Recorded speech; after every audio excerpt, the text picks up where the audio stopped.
వాక్యములు ఏమి తెలియజేయబడుతుంది?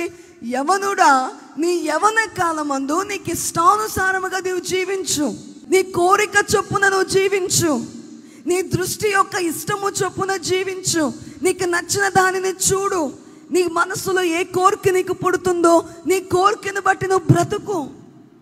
ఈ మాట వినేసరికి యవనస్తులైన వారికి ఎట్లా ఉంటుంది?